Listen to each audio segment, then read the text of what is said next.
Survival horror has been doing great these days. On the AAA front, Resident Evil is dominating with RE7, 8, and its stellar remakes. Alan Wake 2 is pushing the genre's boundaries with its wacky meta storytelling. Even Silent Hill has finally ended its long slump of mediocre games with the highly praised remake of Silent Hill 2. Meanwhile, the indie scene is also thriving, with countless of projects flooding Steam. While many of these are hit or miss, the gems are undeniable. Games like Detention, Mouthwashing, and of course the focus for today, Signalis. Signalis is a top-down horror game developed by a two-person team based in Germany. You play as Elster, a replica ship technician searching for her missing pilot partner. The game wears its inspirations proudly, drawing clear nods from classics like the original Resident Evil and Silent Hill.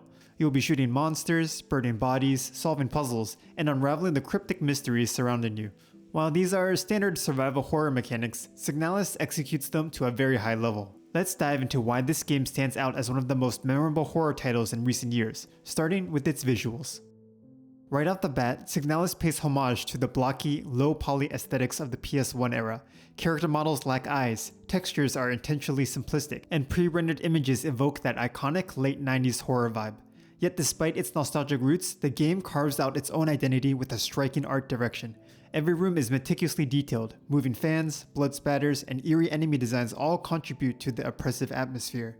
The environmental storytelling is surprisingly excellent, immersing you in a world that feels both haunting and alive. Whether it's an elevator shaft filled with bodies or a sudden shift to first person during flashbacks, Signalis uses every visual trick in the book to keep you hooked. Each new room felt like a revelation, offering clues that raise more questions and drive you to keep playing. Alongside the visuals, the sound design here is great for the most part. The absence of music for most of the game amplifies the tension, leaving you with only the creaking of metal corridors, faint radio transmissions, and the ominous sounds of nearby enemies.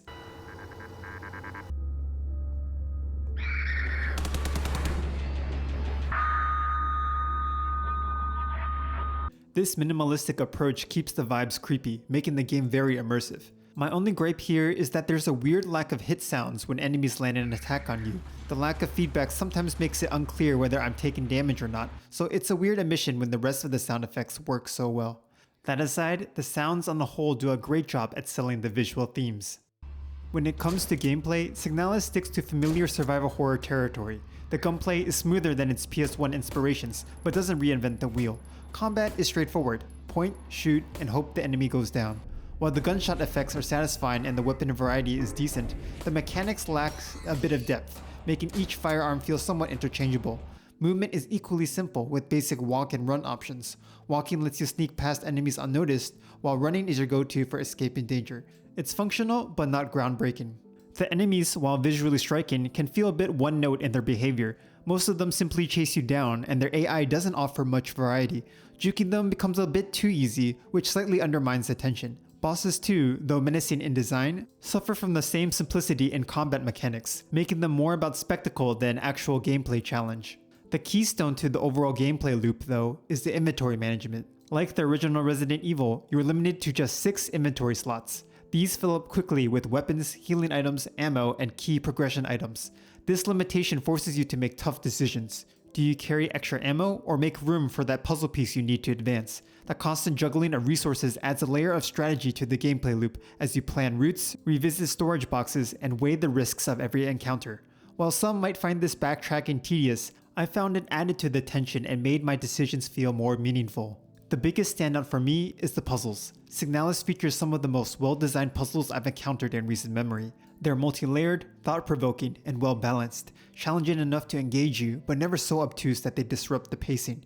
You'll need to make full use of your memos, radio transmissions, and unique puzzle mechanics to progress. Each puzzle feels distinct and rewarding to solve, though the late-game juggling of items can feel a bit overwhelming at times. Still, the puzzles are a triumph and a major highlight of the experience. You'll have to think out of the box in ways that felt satisfying. While mechanically Signalis is competent, its X factor lies in the storytelling. The developers have crafted a narrative that is as cryptic as it is compelling. As mentioned earlier, the general premise is that you're looking for your missing pilot partner in a snow-covered facility. Needless to say, things get darker and freakier as your search continues. Fleshy monsters, clones, piano music, and a lot of jumping into holes a la Silent Hill await you. The story is never spoon-fed. Instead, it's told through fragmented perspectives, haunting visuals, creepy notes, and cryptic text. This non-linear approach creates a sense of mystery that keeps you digging for answers. I particularly liked the combined use of multiple languages, from German to English to Chinese characters.